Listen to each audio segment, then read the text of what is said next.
Το λόγο έχει η συνάδελφος κυρία Μπέρες για 3 λεπτά. Merci, Monsieur le Président. Monsieur le Commissaire, le Parlement européen a voulu organiser ce débat à partir du paquet emploi que vous avez mis sur la table de la Commission et qu'il nous semble aujourd'hui important d'évoquer ici en plénière, à un moment où le Conseil européen va évoquer potentiellement une initiative de croissance à côté des autres dossiers lourds qui seront sur sa table de travail. Et dans cette initiative de croissance, nous pensons que votre voix, celle qui dit que cette croissance doit être créatrice d'emplois, doit être forte, d'où l'importance de ce débat que nous organisons aujourd'hui. Et lorsque nous regardons les attentes des Européens, à l'heure où le taux de chômage atteint un record historique, ce n'est pas tant de stabiliser les marchés financiers, mais bien de garder ou de retrouver un emploi qui les préoccupe en premier lieu, et c'est à cette attente que nous devons répondre, en particulier lorsqu'il s'agit des plus jeunes.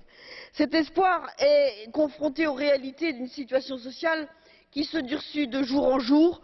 Comment en effet ne pas entrevoir le spectre d'une génération perdue quand on sait que 5,6 millions de jeunes sont au chômage, qu'un jeune Européen sur 5 est à la recherche d'un emploi et que la situation risque de ne pas s'améliorer avant 2016 selon l'Organisation internationale du travail.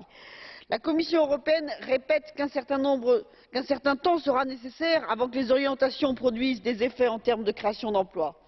Et pour cela, il faut que les orientations soient les bonnes.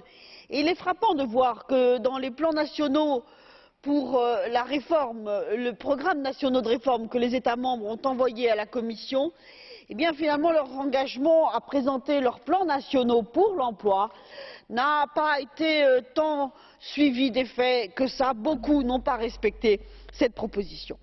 Dans ce paquet emploi que vous avez mis sur la table, je veux retenir 2 propositions qui nous semblent tout à fait au cœur de la discussion que nous devons engager.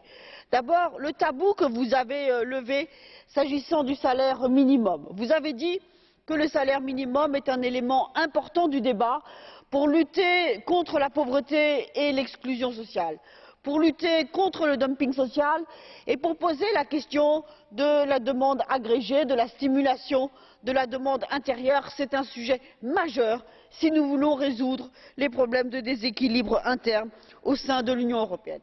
Et puis, il y a une deuxième proposition que vous semblez soutenir et où vous savez que le Parlement sera derrière vous.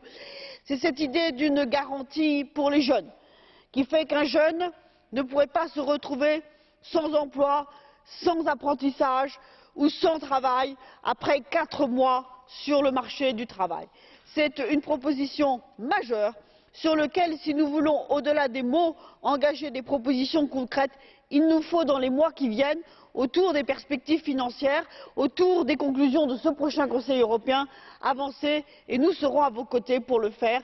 Merci, Monsieur le Commissaire, de la dynamique que nous pourrons ensemble insuffler pour corriger une stratégie qui trop longtemps a été celle de la seule austérité et qui nous mène dans le mur. Επόμενος ομιλητής εξ ομάδος της Συμμαχίας Φιλελευθέρων και Δημοκρατών για την Ευρώπη, ο συνάδελφος κύριος Phil Bennion για 2 λεπτά.